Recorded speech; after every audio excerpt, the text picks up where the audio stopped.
제가 그거 보면서 우리 그리스도인들이 참 많이 그 부분에 대해서 확신을 가지고 있지 못하다는 생각을 제가 많이 했습니다. 그리고 저에게 이제 상담하고 그런 학생들 이야기를 들어보면 나는 아직 모르겠다. 내가 정말 구원받은 자인지 아닌지 모르겠다라는 사람이 막 있었습니다. 그렇지만 여러분 오늘 이 에베소서 1장 3절에서 14절까지의 말씀이 무슨 말씀인지 여러분이 밝히 이해하고 깨닫고 계시다면 여러분은 하나님의 편 맞습니다. 그러니까 오늘 이 말씀이 얼마만큼 중요한지 아시겠죠? 지난주까지 우리는 1, 2절 우리 인사말에서 우리에게 하나님께서 허락하시는 평강과 은혜, 그리스도 그리고 그리스도인은 어떤 사람들인가에 대해서 살펴봤습니다. 평강이라는 것은 우리가 기대하는 그런 국어사전적 의미가 아니고 오히려 세상과 전쟁이 있는 그런 상태를 우리가 그리스도인의 평강이다라고 이야기를 했고요. 은혜라는 것은 값없이 우리가 한 것이 아무것도 없는데 우리에게 주어진 하나님의 놀라운 선물, 그것을 은혜라고 했죠. 그것은 바로 우리의 구원입니다. 그리스도인은 어떤 사람들인가에 대해서 지난주에 아주 좀 긴 시간 살펴봤습니다. 이 사도 바울의 모든 서신서는 여러분 한번 집에 가서 서신서 앞부분만 한번 이렇게 다 읽어보세요. 다 읽으란 말은 안 할 테니까. 그러면 전부 평강과 은혜로 인사를 하고 있어요. 사도 바울은요. 하나도 안 빼놓고 다 평강과 은혜를 이야기한다고요. 그만큼 우리 그리스도인의 삶에서 이 평강과 은혜는 꼭 우리가 확인하고 정리해두고 넘어가야 할 부분이라고요.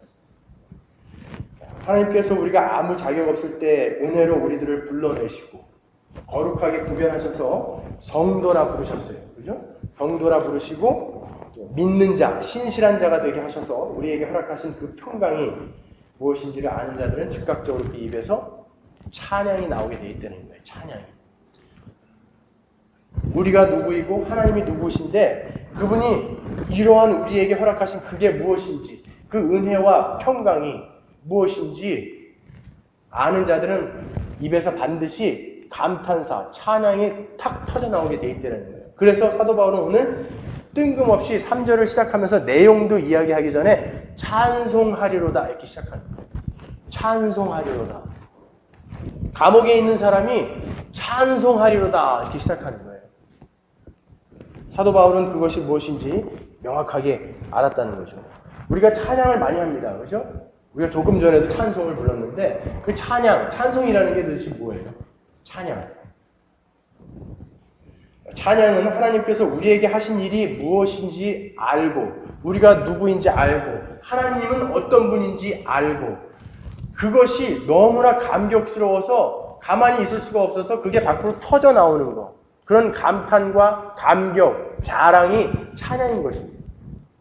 그런데 그런 것은 전혀 없으면서 아주 그냥 감정적인 어떤 눈물 펑펑 흘리면서 노래하는 그런 것을 우리가 찬양이라고 할 때가 얼마나 많이 있어요. 그래놓고 찬양 집회에 갔다 오면 속이 후련해졌다고 은혜 받았다고 하는데 그거는요 그냥 펑펑 울고 나면 누구나 다 오는 그런 현상이에요. 그걸 은혜 받았다고 하시면 안 되는 것이죠. 오죽하면은 우리 고등학생들 이런 학생들이 지난번에 그 한 목사님이라는 분 만났는데 그 마약 그 하는 아이들 모아서 이렇게 교육하는 그 단체에 있는 그 목사님 만났는데 집회에 갔는데 애들이 그냥 두 손 들고 막 펑펑 울고 난리가 났더래요. 찬양하는데. 근데 자기가 딱 보니까 그 중에서 마약한 아이들이 한 반 정도는 되더라는 거예요. 강한 마약은 아니더라도. 그래서 나중에 불러내가지고 아이들한테 물어봤더니 마약을 하고 찬양을 하면요 하늘이 열리고 하나님이 이렇게 내려오는 것 같이 느껴진대요. 그러면 여러분 그게 찬양입니까 정말? 그걸 부모들이 뒤에서 보고는 우리 아이들 은혜 받았다고 막 그런다는 거예요. 눈물을 흘리다 못해 떼굴떼굴 이 바닥을 굴르는데 어머님들은 속는 것이죠. 거기에 은혜 받았구나. 성령이 임했구나. 그러는데 아이들은 찬양이 뭔지 알지 못하고 그냥 거기에 깊이 빠져서 자기의 어떤 엑스타시 그런 것들을 원하는 것 그런 것을 느끼는 게 찬양이라고 착각하는 사람들이 자꾸 더 깊은, 더 나은 막 그런 자극적인 것들을 원한다고요. 그런 것들은 찬양이 아닙니다. 근데 이 찬양 사역자라고 하는 사람들도 이런 부분을 잘 정리하고 못한 사람들이 태반이에요. 제가 이 찬양 사역자 출신 아닙니까? 그러니까 좀 많이 만나봤겠어요? 또 찬양 사역자 중에도 굉장히 고참축에 속해요, 제가. 활동은 많이 안 해서 유명하진 않지만. 만나보면요, 예수가 누구인지, 하나님이 누구신지, 은혜가 무엇이고 구원이 뭔지 전혀 몰라요. 전혀 모르고 주일날 심지어 교회도 안 가요. 유명해져가지고 한 달에 집회가 한 30회 이상씩 된다고요. 집회 초청이. 그러니까 어떤 날은 막 하루에 2번씩 뛰는 거예요. 그럼 밤무대 가수나 다름없어요. 그러니까 토요일날 집회를 마치면 주일날 한 저녁 3, 4시까지 자는 거예요. 오후. 그럼 교회를 어떻게 가요? 왜냐면 그날 저녁에 또 일이 있는데.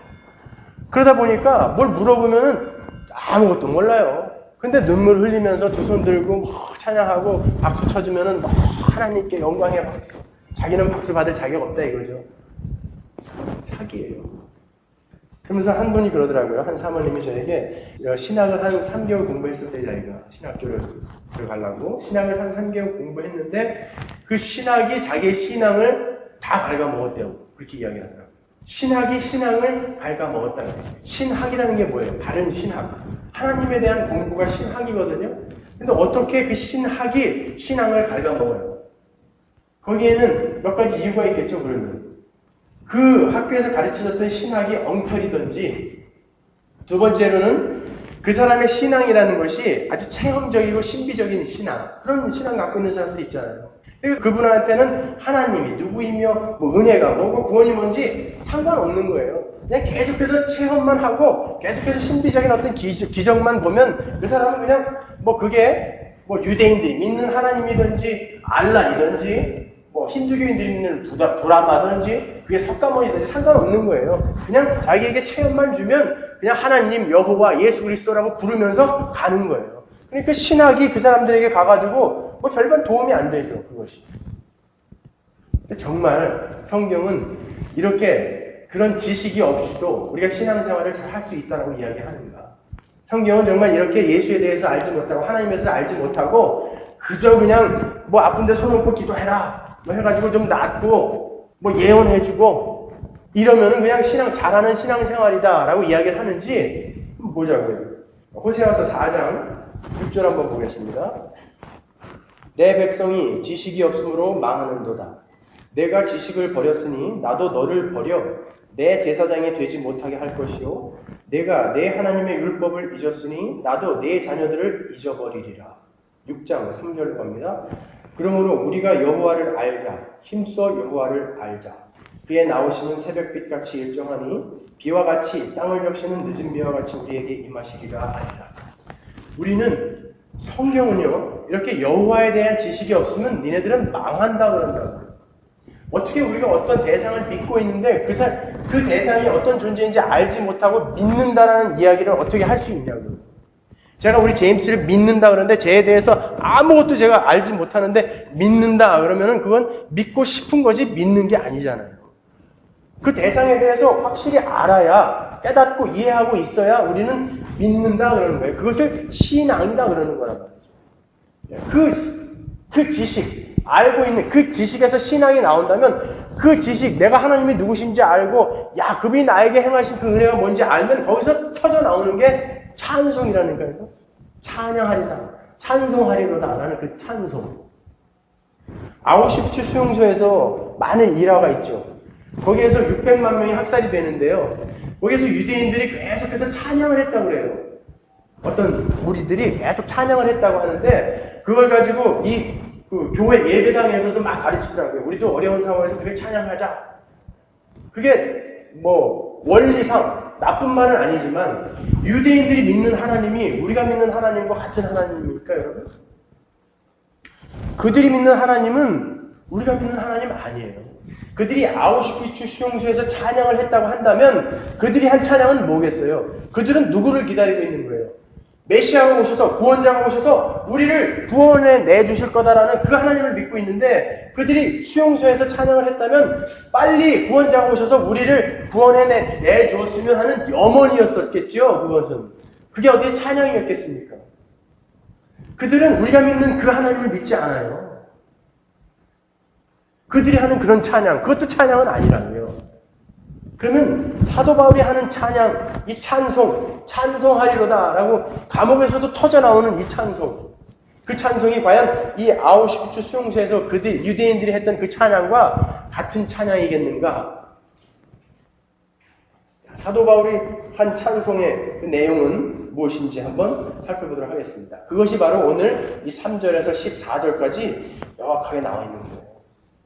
자, 4절에서 14절까지는 우리의 신분이 삼위 하나님의 열심으로 어떻게 바뀌었는지를 설명해 주는 거예요. 삼위 하나님이 우리의 신분이 어디서 어떻게 바뀌었습니까? 죄와 허물로 죽었던 자들에서 하나님의 아들들로 바뀌었어요. 자, 오늘 본문에 보시면 죄와 허물로 죽었던 자들에서 하나님의 아들들로 신분이 바뀌었다고. 그것을 사도 바울은 명확히 너무나 가슴 깊이 그냥 감동하고 있기 때문에 어디에서든지 찬송하리로 돼.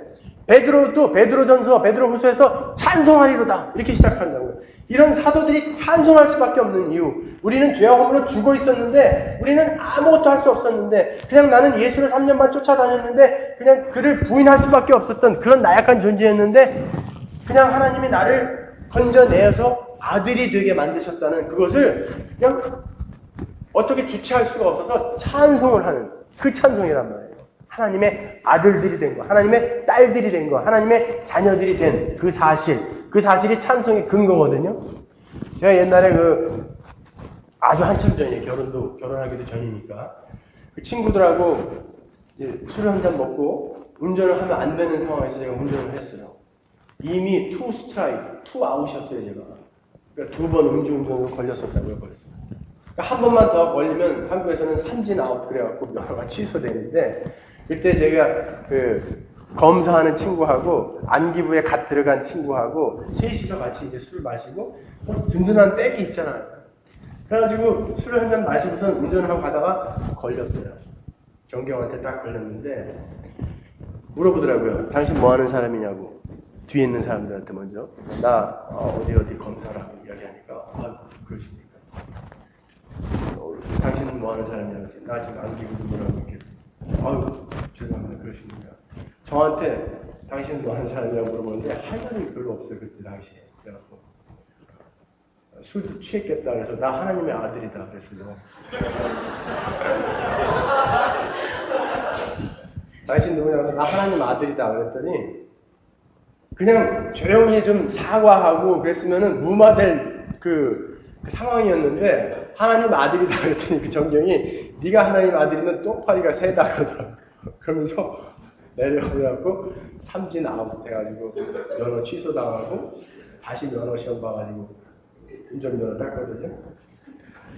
그때부터 저는 이 목회자의 자질이 있었던 것 같아요. 술을 먹고 다녔어도 누가 뭐라고 그러면 하나님 아들이다. 근데 그때 제가 오기로 객기로 이야기한 나 하나님 아들이다 하고 지금 제가 느끼는 나는 하나님의 아들이야 이거하고는 비교가 되지 않아요. 내가 하나님의 아들, 하나님의 딸이라는 그 신분이 정말 얼마나 엄청난 것인지 제대로 잘 안다면 우리는 찬송하지 않을 수 없는 거예요.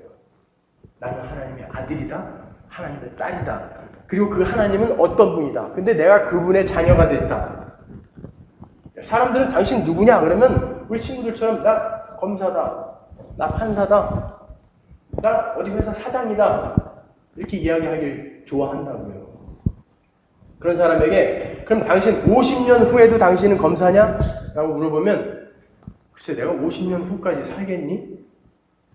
그러면 50년 후까지 50년도 보장하지 못할 그러한 너의 직책으로 너라는 신분을 이야기한다는 것은 얼마나 어리석냐라는 거예요. 제 말. 50년 후도 보장해주지 못하는 그 직책이 지금의 나를 대변해주는 그러한 게 되겠냐 말이에요. 우리는요. 넌 누구냐? 그러면 나 하나님의 아들이다. 그거는 50년이 아니라 5만 년이 지나도 변하지 않는 거예요. 그런데 이게 얼마나 무시를 당하고 있느냐면 말이죠. 부모들도 당신 자식 지금 뭐 하냐? 그러면 우리 자식 의사야. 우리 자식 판사야. 이건 너무너무나 좋아하는데 우리 자식 정말 예수 참 복음을 알고 예수 잘 믿어. 이걸 자랑하려고 하진 않아요. 참 신앙생활 잘하고 그 하나님 앞에 정말 그 경건한 그러한 자식을 갖고 있어도 세상적으로 자랑할 것이 없으면요, 그런 자식 자랑하는 자리에서 슬쩍 피해서 도망가는 게 우리 그리스도인이라고 하는 사람들의 실존 아닙니까? 이 영원한 생명이라든지 이 그리스도인이라는 이런 우리의 신분, 하나님의 자녀라는 신분이 이 시대에 얼마나 무시당하고 있는지 몰라요. 철저하게 무시당하고 있다. 자, 사도 바울은 그런데 그 신분이 자기에게 주어진 그것이 얼마나 엄청난 것인지를 알았던 자입니다. 그래서 그렇게 큰 소리로 찬송하려다 라고 시작하는 것입니다. 우리가 하는 그런 억지로 만들어내는, 일부러 만들어내는 찬송 아니에요. 그랜드 캐년이나 무슨 자이언 캐년, 뭐 나이아가라 폭포 앞에 가면은 그냥 막 하고 이제 탄성이 일어난다고 그러죠? 가보질 않아서 모르겠지만 가본 대로 이야기할게요. 설악산의 그 단풍을 봐도요, 케이블 타고 올라가다 보면 와 라는 이야기가 나오잖아요. 그러한 하나님이 누구신데 도대체 근데 나는 어떠한 인간이었는데 그분이 나에게 행하신 일이 우리의 마음속에서 이렇게 올라올 때마다 우리는 하고 그냥 소름이 쫙 끼칠 수밖에 없는 거란 말이에요. 그게 찬송이란 말이에요. 그 탄성. 지금 사도 바울이 하고 있는 찬송이 바로 그것인 것입니다. 어떻게 해서 우리의 신분이 그렇게 바뀌게 되었습니까? 사도 바울은 찬송의 이유를 구체적으로 세 부분으로 나누어서 지금 설명하고 있어요. 4절에서 6절까지가 하나님 아버지 성부 하나님께서 하신 일이고요. 7절에서 12절까지가 성자 예수 그리스도의 하신 일입니다. 그리고 13절에서 14절까지가 성령 하나님이 하신 일이에요. 즉 지금 사도 바울은 찬송하리로다라고 찬송을 하는데 그 찬송을 삼위일체 하나님에게 찬송하고 있어요. 삼위일체 하나님에게 찬송하고 있는 거예요. 거기에 지금 이 3절에서 14절까지 우리가 한 게 단 한 가지라도 있나요? 우리가 찬송할 수 있는 그 내용에 우리가 거기에다가 뭐 보탠 게 단 한 가지라도 있냐고요? 아니요. 다 삼위 하나님, 성부 하나님, 성자 하나님, 성령 하나님이 다 하나님께서 하신 거예요. 창세전에 성령, 성자, 성부 하나님께서 창세전에 회의를 하셨습니다. 우리가 어떤 한 무리의 백성들에게 우리가 누리는 이 안식과 이 평안을 누리게 해주자. 그리고 우리가 우리의 모양대로 사람을 만들자 하시고 사람을 만드시고 사람을 만들기 전에 이미 그 회의를 끝내놓고 하셨단 말이에요. 그래서 지난 주일날 우리가 살펴본 것처럼 이미 하나님께는 그 계시록의 새하늘과 새 땅이 목표였고 이미 그림이 완성되어서 그려져 있었고 그것을 목표지로 삼고 창세기부터 인간의 창조부터 시작되어서 걸어가시는 거란 말이죠. 그렇게 삼위일체 하나님의 각 위들은 그들이 회의하신 그 일의 내용을 하나하나 실행해 나가기 시작했어요. 성부 하나님께서는 그 구원의 일을 계획하셨고 아들은 그것을 실행에 옮기셨습니다. 그리고 성령 하나님께서는 그 일을 적용하시는 일을 하시기로 작정한 거예요.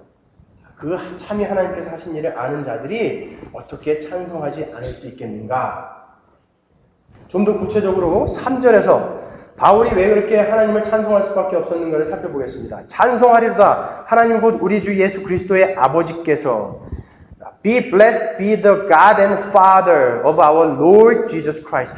God and Father 대문자죠. Of our Lord 대문자예요. Jesus Christ 그런다고요. 자, 3절은요. 예수 그리스도의 하나님이시며 예수 그리스도의 아버지이신 하나님이라고 이야기합니다. 예수 그리스도의 하나님이시며 예수 그리스도의 아버지이신 하나님. 구약에서는 뭐라고 그랬죠? 아브라함과 이삭과 야곱의 하나님이었잖아요. 그런데 이제 신약에서는 예수 그리스도의 하나님이라고 이야기한다고.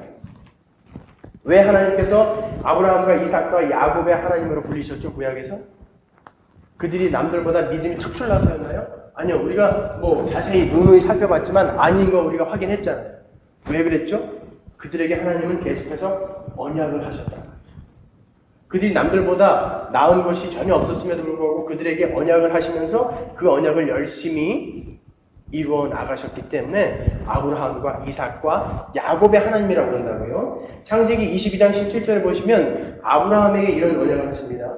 내가 네게 큰 복을 주고 내 씨로 크게 성하여 하늘의 별과 같고 바다의 모래와 같게 하리니 내 씨가 그 대적의 문을 얻으리라. 그래요. 창세기 26장 3절에서 4절까지 보시면 이삭에게 똑같은 언약을 하십니다.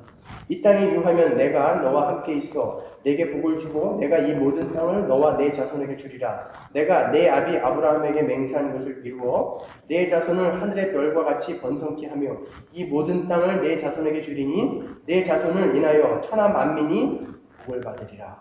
창세기 28장 14절에 보시면 야곱에게도 똑같은 언약을 하십니다. 내 자손이 땅의 티끌같이 되어서 동서남북에 편만할지며 땅의 모든 족속이 너와 내 자손을 인하여 복을 얻으리라. 자, 아브라함과 이삭과 야곱에게 언약하신 그 언약의 실체가 누구라고 했습니까? 주일날 설교 때 말씀드렸죠. 예수 그리스도였다는 거예요. 이 언약의 실체, 너희들은 계속해서 실패할 것인데 이 언약은 이루어질 것이다. 어떻게? 예수 그리스도로 말미암아. 바로 이제 아브라함과 이삭과 야곱의 아버지, 야곱의 하나님이라고 불리던 그 하나님이 이제 예수 그리스도 그 실체이신 예수가 오셨기 때문에 이제는 예수 그리스도, 예수의 아버지, 예수 그리스도의 하나님이라고 불리우는 거예요. 이제는 그림자요, 모형으로 우리가 보았던 그 언약이 이제 실체가 오셨기 때문에, 그 약속의 실체가 오셨기 때문에 이제는 예수 그리스도의 하나님, 그렇게 우리가 부르는 거예요. 사도 바울이 그렇게 부르면서 그 감격에 맞지 않는 거예요. 내가 그동안 구약에서 알고 있었던 그 아브라함과 이삭과 야곱의 그 하나님이 바로 이 예수 그리스도의 아버지, 예수 그리스도의 하나님, 그 하나님이었구나라는 것을 알고 나니까 이게 찬송할 수밖에 없는 것이죠. 그리고 2절에서는 우리 아버지라고 그러잖아요. 지난주에 살펴봤잖아요. 우리 아버지라고 그러는데 3절에서는 예수 그리스도의 아버지. 그러면 예수와 우리는 형제예요. 형제. 예수와 우리는 형제다. 예수 그리스도로 말미암아 하나님께서 우리를 하나님의 아들, 하나님의 딸로 삼아주시는 거예요. 그래서 신약에는 이제 더 이상 족보가 없는 거예요. 족보라는 게 뭐죠? 할아버지, 아들, 손자 쭉 내려가야 족보잖아요. 근데 이제는 예수 그리스도 안에서 우리는 다 아들이요, 딸. 거기서 끝이에요. 우리 아들은 제가 하나님의 아들이기 때문에 우리 아들은 하나님의 손자인가요? 아니, 하나님의 아들이에요. 이제는 족보가 없어요. 우리는 모두 예수 그리스도로 말미암아 하나님의 아들, 딸이 된 거예요. 요한복음 20장 17절 보시면 예수께서 이르시되 나를 만지지 말라. 내가 아직 아버지께로 올라가지 못하였노라. 너는 내 형제들에게 가서 이르되 내가 내 아버지 곧 너희 아버지 내 하나님 곧 너희 하나님께로 올라간다 하라 하신대. 너무 기쁘지 않아요? 예수님이 부활하시고 난 다음에 마리아에게 이야기하시는 거예요. 자기 제자들에게 이제 어떻게 부르시냐면은 내 형제들에게 가서 이르라 그래요. 내 형제들에게. 조금 전에 나는 저 인간 모른다라고 저주하면서 그렇게 부인한 베드로, 다 도망갔던 그 제자들에게 가갖고 내 형제들에게 이르라. 그 하나님이신 예수께서 내 형제들에게 이르라 그래요. 그래놓고 뭐라 그래요? 내 아버지 곧 너희 아버지 그런다니까요. 세상에. 사도 바울은 이거를 안 거예요. 자, 에베소서 1장 5절 보시면 그 기쁘신 뜻대로 우리를 예정하사 예수 그리스도로 말미암아 자기의 아들들이 되게 하셨다. 자기의 아들들이 되게 하셨다. 히브리서 2장 11절 보시면 거룩하게 하시는 자와 예수님이죠. 거룩하게 하시는 자는 거룩하게 함을 입은 자들이, 이건 교회예요. 우리들 다 하나에서 난지라. 그러므로 형제라 부르기를 부끄러워 아니하시고. 예수님과 우리가 하나에서 났다는 거예요. 이런 말은 어떻게 그냥 그렇게 쉽게들 지나가시죠? 정말 감격스러운 이런 단어들은 그냥 이런 구절들은 쉽게들 지나가시는 것 같아요. 예수님과 우리가 하나에서 나서 우리는 형제다라고 이야기를 해주는데 그 이야기에 감동이 없단 말이에요. 그 이야기를 듣고 아 하고 이 찬송이 안 나온단 말이에요. 찬양이 안 나온단 말이에요. 하나님이신 예수 그리스도의 아버지시며 하나님이신 성부 하나님께서 우리를 하나님이신 예수 그리스도의 형제로 삼아주셨다는 것을 안 자들이 어떻게 찬송하지 않을 수 있겠습니까? 여러분 우리가 주일날 새 언약과 옛 언약에 대해서 자세히 살펴봤는데 혹시 테이프만 들으시는 분들 그런 분들을 위해서 잠깐만 언급하고 갈게요. 이 이야기가 아브라함과 이삭과 야곱의 하나님이라고 불렸던 이 하나님이 예수 그리스도의 하나님이라고 불리는 것이 왜 그렇게 감격적인 것인지는 옛 언약과 그 옛 언약의 성취인 이 새 언약 이것을 자세히 알면은 그게 무슨 이야기인지 너무나 밝게 알 수 있죠. 주일날 안 오셨던 분들은 이 CD나 테이프를 구입하셔가지고 하나씩 가져가셔서 들어보시면 제가 왜 이렇게 이야기를 하는지는 아실 수 있을 거예요. 옛 언약이 뭐죠? 에레미야 11장 1절 보시면 여호와께로부터 예레미야에게 임한 말씀이라 가라사대 너희는 이 언약의 말을 듣고 유다인과 예루살렘 거민에게 고하라.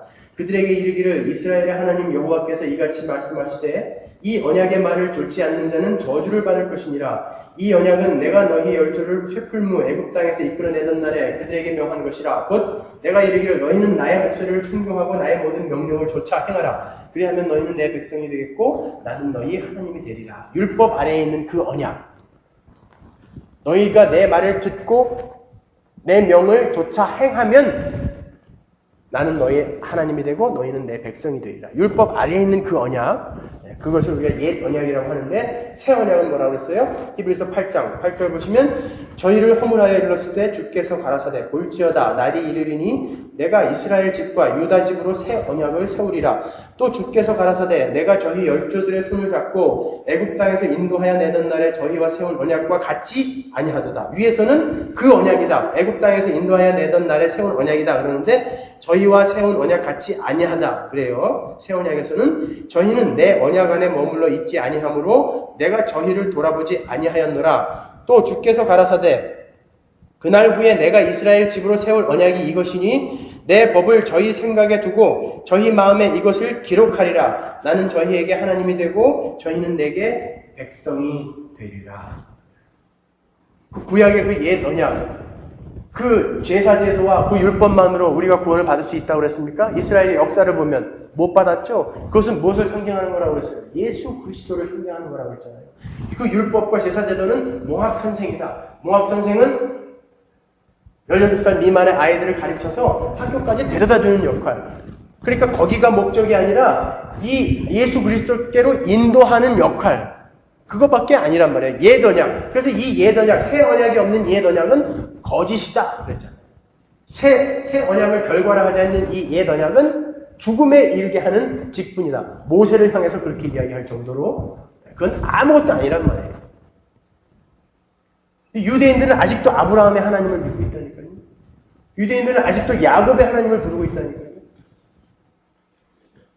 그런데 우리는 뭘 지금 쫓아가고 있어요?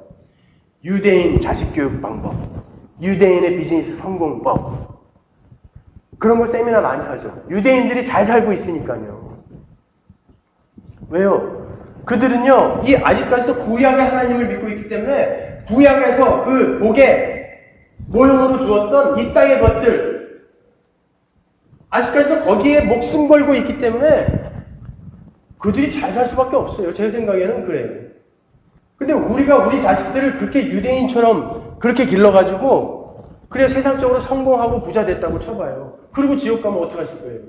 근데 유대인 교육 방법, 유대인의 비즈니스 성공법 이런 세미나가 왕왕 있어요. 교회에서도 그런 세미나 하는 거 봤어요. 아니 유대인이 믿는 하나님, 우리가 믿는 하나님하고 다른 하나님이에요. 그런 모형, 그런 그림자가 이제 예수 그리스도 안에서 이 실체가 오심으로 완성이 된 거예요. 그래서 구약에 있는 사람들, 모세라든지 다윗이라든지 아브라함이라든지 이런 사람들이 여러분을 부러워하시는 것을 아십니까, 여러분? 여러분은 늘 다윗을 본받자, 아브라함을 본받자, 그들의 믿음을 본받자, 용맹을 본받자 막 그러는데 아니 그들이 우리를 부러워한다니까요. 그들은 예수 그리스도를 그림자요 모형으로밖에 보지 못했다고요. 그 약속의 실체이신 예수 그리스도를 보지 못했고 멀리서만 그림자로만 봤단 말이에요. 그런데도 그들은 그렇게 신앙생활을 했는데 우리는 예수를 그렇게 밝히 성경에서 하나님이 계시해 놓으셨음에도 불구하고 이 꼴이 뭡니까 도대체? 히브리서 11장 39절 보시면요. 이 사람들이 다 믿음으로 말미암아 증거를 받았으나 약속을 받지 못하였으니, 약속의 실체를 받지 못하였다는 거예요. 이는 하나님이 우리를 위하여 더 좋은 것을 예비하셨은즉 우리가 아니면 저희로 온전함을 이루지 못하게 하려 하심이니라. 다윗이 여러분 보고 아이고 부러워 그러고 있는 거예요 지금. 히브리서 11장 13절 보시면 이 사람들은 다 믿음을 따라 죽었으며 약속을 받지 못하였으되 그것들을 멀리서 보고 환영하며 또 땅에서는 외국인과 나그네로라 증거하였으니, 멀리서 보고도 이 땅을 외국인과 나그네로 살아갔다고요. 그런데 우리는 이렇게 실제로 자세히 보고 있으면서도 이 땅의 주인처럼 살고 있다니까요. 전부 지식이 없어서 그래요. 지식이 없어서 그래요. 어떻게 하나님을 아는 지식 없이 신앙생활을 할 수 있습니까? 여러분 주변에 있는 사람들 한번 이렇게 툭툭 건드려 보시라고요. 성경 말씀으로. 얼마만큼 예수에 대해서 알고 있습니까? 얼마만큼 구원에 대해서 진지하게 고민하고 있습니까? 그런데도 은혜 받고 축복 받고 잘 산다라고들 이야기한다고요. 정말 그래요? 지식이 없으면 망하는 것입니다. 우리에게 이렇게 놀라운 엄청난 축복이 주어진, 그게 바로 우리의 신분이라는 거예요.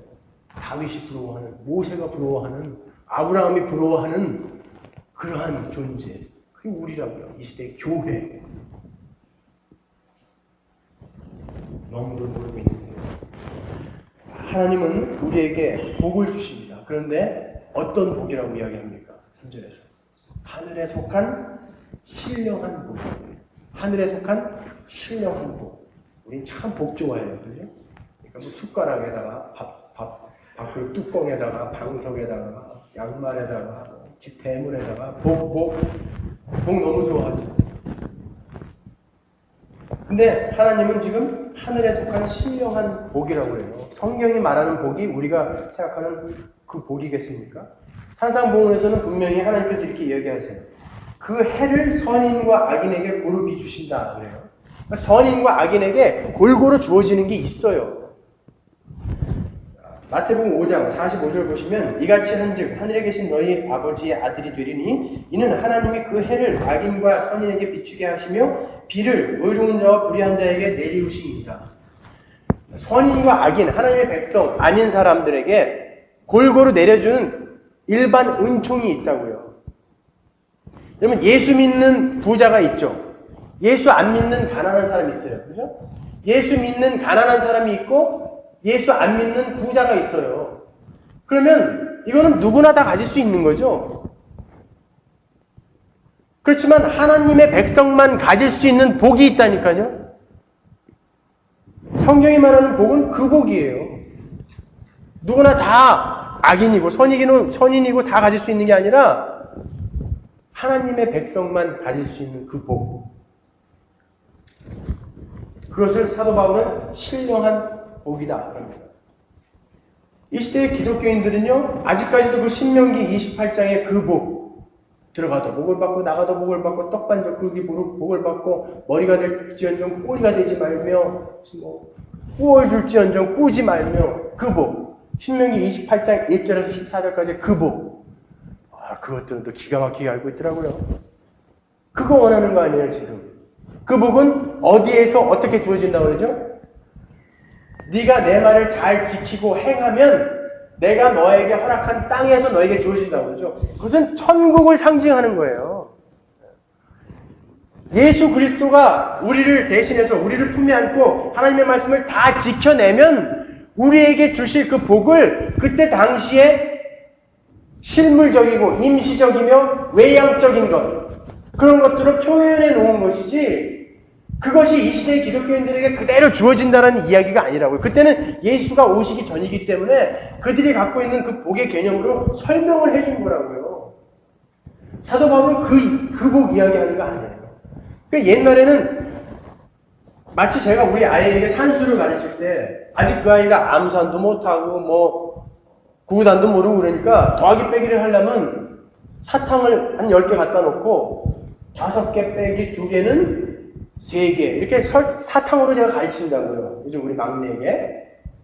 그런 거예요. 어린아이에게 산수를 가르치는 것처럼 구약의 이 백성들은 예수 그리스도가 뭔지 모르니까 그 실물을 갖고 이런 것이다라고 그러니까 그림자로 보여준 거라고요.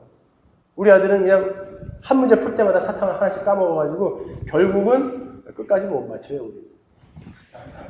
하나님은 바로 그러한 논리를 가지고 지금 구약에 그렇게 설명을 해 주신 거예요. 근데 이제 예수가 오셨잖아요. 이제는 성령이 내려오셔서 우리를 뚫고 들어와서 이해를 시켜주신다니까요. 그러니까 이제는 그 실물, 외형적인 것, 잠정적이고 임시적인 것, 그게 필요가 없어진 거예요. 이제 우리가 직접 알 수 있게 되었다니까요. 성령이 내려오셔서 우리를 이해시켜 주신단 말이에요. 우리가 새 언약에서 살펴본 것처럼 우리의 마음속에 그 법을 새겨놓으신단 말이에요. 그 금강석 철필로 기록해야만 할 정도로 그게 딱딱했던 그 마음을 다 주물럭주물럭해서 새 마음, 부드러운 마음으로 바꿔주셔서 말이에요. 우리가 이제 그것을 이해할 수 있게 해주신단 말이에요. 그것을 사도 바울은 신령한 복이라고 그러는 거예요. 그게 지금 4절에서 14절까지 말씀, 설명되어진 그 말씀이라고요. 그거를 사도 바울은 신령한 복이다. 그렇게 이야기하는 거예요. 자, 그런데 여러분 지금 신약을 살고 있으면서 아직까지도 지금 구약의 복을 쫓고 있지 않습니까? 그 실체를 갖고 있으면서도 아직도 그 그림자를 쫓아다니진 않아요. 하늘에 속한 복, 그 신령한 복은 하늘에 속한 복이에요. 하늘에 속한 자들만이 가질 수 있는 그 복. 우리는 하늘에 속한 자들이라고. 그러니까 그 복을 추구해야 되는 거예요. 그 복. 베드로전서 1장 3절 보시면요. 찬송하리로다. 우리 주 예수 그리스도의 아버지 하나님이 그 많으신 긍휼대로 예수 그리스도의 죽은 자 가운데서 부활하심으로 말미암아 우리를 거듭나게 하사 산 소망이 있게 하시며 썩지 않고 더럽지 않고 쇠하지 아니하는 기업을 있게 하시니 곧 너희를 위하여 하늘에 간직하신 것입니다.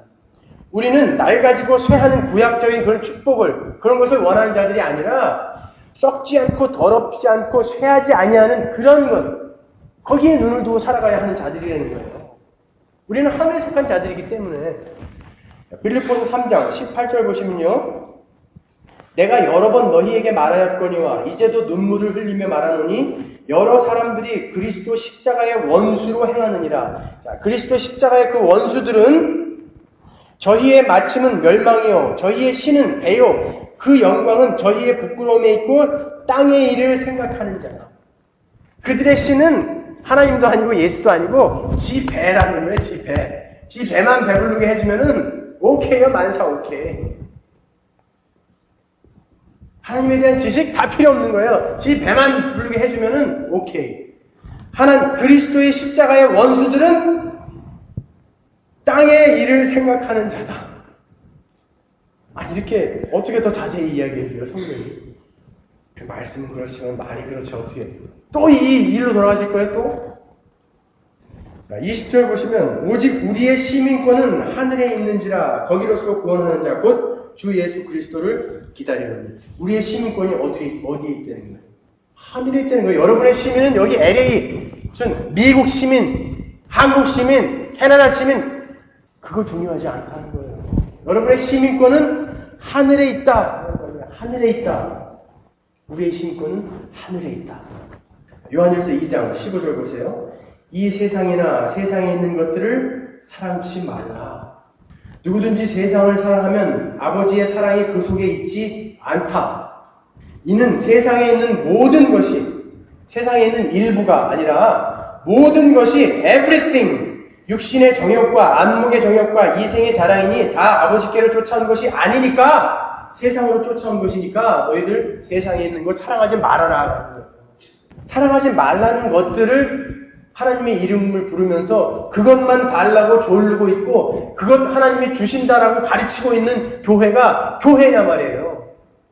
성경이 아니라고 하는데 그렇다고 하는 건 뭐예요 도대체? 그거 교회 맞아요? 이 세상도 그 정욕도 지나가되 다 지나간다고요. 50년 못 가요. 오직 하나님의 뜻을 행하는 이는 영원히 거하느니라. 저보고 자꾸 무슨 예화 안 된다고 뭐라고 그러는데 이것만큼 더 명확하게 어떻게 예화를 더 드려드려요? 말씀으로 예화가 되어지면 뭐하러 굳이 다른 이야기 가지고서 여러분들에게 이해를 시키려고 하냐고요. 이거 가지고도 여러분 이해할 수 있잖아요. 어떻게 더 자세히 이야기해 주냐고요? 하나님이 하신 말씀인데 루터가 한 이야기도 아니고 켈빈이 한 이야기도 아니고 마틴 로이드 존스가 한 이야기도 아니고 하나님이 해놓으신 이야기인데 이거 말고 어떤 예화를 더 드리냐 말이에요. 제가 사랑하지 말라는데 그것만 달라고 하는 이 시대는 도대체 어떻게 된 시대냐 말이에요. 그리고 바울은 계속해서 에베소 교회 성도들에게 우리라는 말을 쓴다고요. 우리. 에베소 교인들은 이방인들이에요. 그죠? 유대인들에게 있어서 그 이방인들은 개 같은 이방인이었어요. 근데 그 개 같은 이방인들에게 우리라고 이야기한다고요. 우리. 사도 바울이 우리. 이제 새 시대가 왔다는 거예요. 이방인과 유대인 구분이 없어진 그런 새 시대. 예수 그리스도로 말미암아 온 그 새 시대. 우리 아버지. 너희와 나는 하나다라는 거예요. 그 개 같은 이방인. 우리도 개 같은 이방인이었죠, 뭐. 그런데 우리가 하나님 아버지, 그분의 자녀가 됐다는 거예요. 그분의 아들이 됐다는 거예요. 그분의 딸이 되었다는 거예요. 얼만큼 몇 번이나 더 이야기해야 여러분들이 감격을 느끼실지 모르겠는데. 그거 말고 뭐가 더 우리를 감격시키겠습니까? 그리고 그 신령한 복 앞에 아주 중요한 단어가 있어요. 모든 신령한 복. 모든 신령한 복을 다 주셨대요. 우리에게.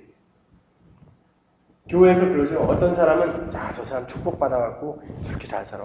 이 사람 아직 복들 받아가지고 조금 더 있어야 돼.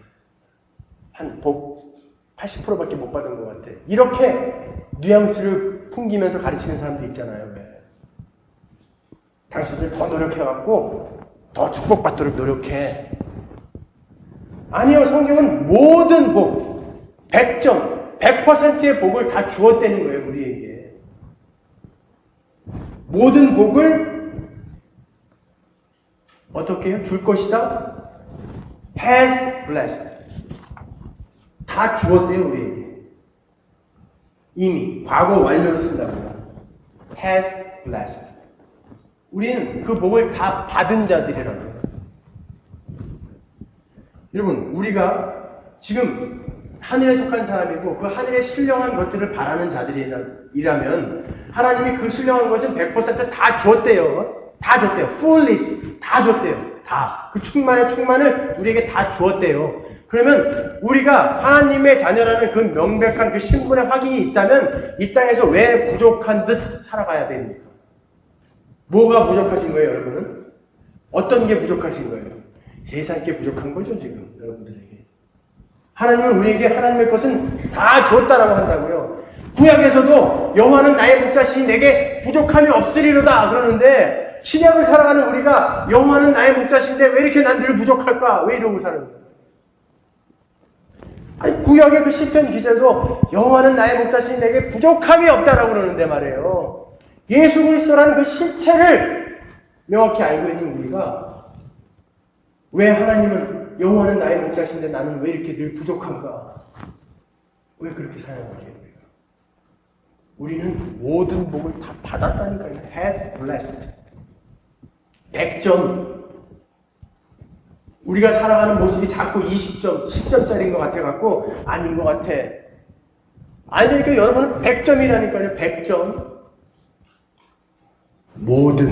하나님이 그 모든 것을 여러분에게 주셨다고요. 그 신령한 복을. 로마서 8장 32절 보세요. 자기 아들을 아끼지 아니하시고 우리 모든 사람을 위하여 내어주신 이가 어찌 그 아들과 함께 모든 것을 우리에게 은사로 주지 아니하시겠느냐. 모든 것을. 너희들이 구하는 것이 그 예수 그리스도 안에서 그 하늘의 신령한 것이라면 모든 것을 내가 너희들한테 다 준다. 그리고 이미 다 주어져 있다는 거예요. 너희한테. 그래도 난 그거 안 보이니까 그건 별로 나중에 주든지 말든지 당장 지금 이 땅에 내 앞에 해결되어야 될 문제, 내일 먹을 반찬거리, 밥거리, 그게 더 중요하다. 여러분 아직도 그렇게 생각하고 계십니까? 오늘 저녁 때 하나님 오시면 어떡할 거예요? 오늘 저녁 때 예수님 오시면 어떡할 거예요? 왜 죽음이 항상 여러분을 비껴갈 거라고 생각하십니까? 오늘 여러분이 이 땅을 떠나게 될지 어떻게 알아요? 그때 여러분들에게 광수 생각에 나오는 그 만화를 가지고 제가 한번 묻습니다. 여러분은 그때 어느 편에 서 있는지 확신하면서 갈 수 있어요? 혹시 내가 지옥에 갈지도 모르는데 마귀에게 괜히 잘못 보여놓으면 나중에 해코지 당하면 어떡하나. 그러지 않을 자신이 있냐고. 자신이 있다면 뭘 근거로 그렇게 자신하고 있냐고. 뭘 근거로. 하나님을 아는 지식이죠. 그거 없이 개뿔도 모르면서 어떻게 천국 가겠다는 거예요. 약속을 모르는데 어떻게 천국 가겠다는 거예요. 가서 뭐라고 얘기할 거예요. 거기 가서 하나님이 너 왜 내가 천국에 넣어야 되냐 그러면 뭐라고 이야기하실 거예요. 여러분. 하나님이 유일하게 우리에게 해놓으신 이 하나님의 말씀을 나는 믿고 쫓아왔습니다라고 이야기해야 될 거 아닙니까. 그러면 그 약속이 뭔지 알아야 될 거 아닙니까. 배우자는 거예요. 그러니까. 마지막으로 오늘 본문에서 그 성삼위 하나님께서 하신 일의 이유가 뭐라고 이야기하고 있습니다. 바울이요. 6절하고 12절하고 14절에서 이는 그의 사랑하시는 자 안에서 우리에게 거저주시는 바 그의 은혜의 영광을 찬미하게 하려는 것이라. 12절 이는 그리스도 안에서 전부터 바라던 우리로 그의 영광의 찬송이 되게 하려 하심이라. 14절 이는 우리의 기업의 보증이 되사 그 얻으신 것을 구속하시고 그의 영광을 찬미하게 하려 하심이라. 다 뭐예요? 하나님이 왜 이런 일을 해놓으신 거예요? 이 찬송의 이유. 왜 이런 일을 해놓으셨다고 그래요? 하나님의 그 영광을 찬미하게 하려고. 웨스민스터 그 소요리 문답 1번이 뭐라고 그랬죠? 우리 인생의 목적. 우리의 삶의 유일한 목적. 여러분의 삶의 목적이 뭐예요? 설마 목적도 없이 살아가는 분들 아니겠죠? 목적. 오직 여호와를 영화롭게 하고 영원토록 그를 즐거워하는 것. 그게 우리 삶의 목적이라니까요. 하나님의 찬송이 되게 하기 위해서, 하나님의 그 영광을 찬송하게 하기 위해서 우리에게 그런 것을 선물로 주신 거예요. 우리에게 성삼위 하나님이 그렇게 만들어 놓으신 거예요. 우리에게 그런 은혜를 베풀어 놓으셨어요. 그러면 우리는 이 땅을 어떻게 살아가야 되냐고요, 지금. 찡그리면서 불만족스럽게 이렇게 살아가야 되겠어요? 찬송하면서 사는 거예요. 그 하나님을 영광스럽게 영화롭게 만들 그 영화롭게 하면서 사는 거예요. 그렇게 하나님을 영화롭게 하는 방법이 뭐예요? 하나님이 누군지 알고 우리가 누군지 알며 그분이 나에게 하신 일이 무엇인지를 알고 이야 진짜 좋다 이렇게 그분을 자랑하고 감격하는 게 하나님을 영화롭게 하는 거예요. 그것 말고는 아무것도 없어요. 그게 완성되는 날 여러분은 이 땅을 떠나게 될 거예요.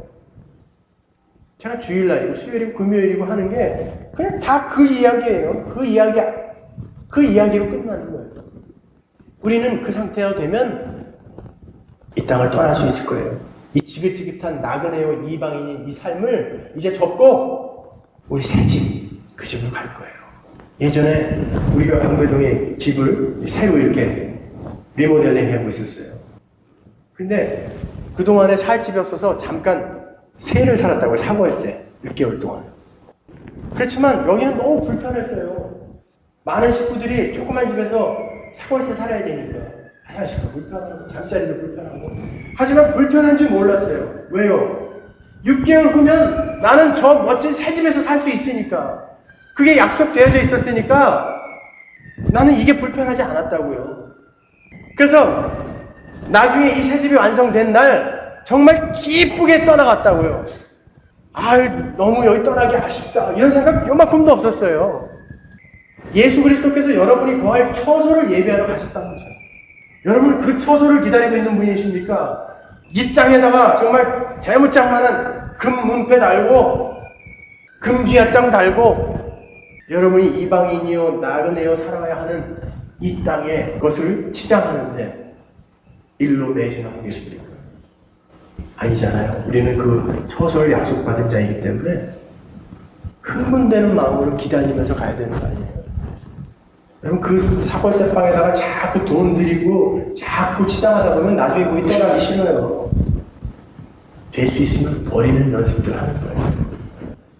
그래야 이 세상 떠날 때 힘 안 주고 떠날 수 있는 거예요. 가기 싫어서 힘 안 주고 더럽고 지저분하지 않게 기쁘게 떠날 수 있는 거예요. 그게 그리스도인의 신분 아니겠습니까? 사도 바울이 그걸 명확히 알았기 때문에 찬송하리로다. 찬송하리로다. 나는 지금 감옥에 있지만 그래도 찬송하리로다. 라고 이야기할 수 있습니다. 내 상황은 지금 이렇지만 나는 지금 학비도 하나 못 내고 있는 이런 상황이지만 나는 이런 가정에 지금 살아가고 있지만 그래도 나는 찬송하리로다. 나에게 약속되어진 것이 있기 때문에 나는 그것을 믿기 때문에 그것이 우리를 찬송할 수 있게 하는 것이고 그것이 하나님을 영광롭게 하는 것입니다.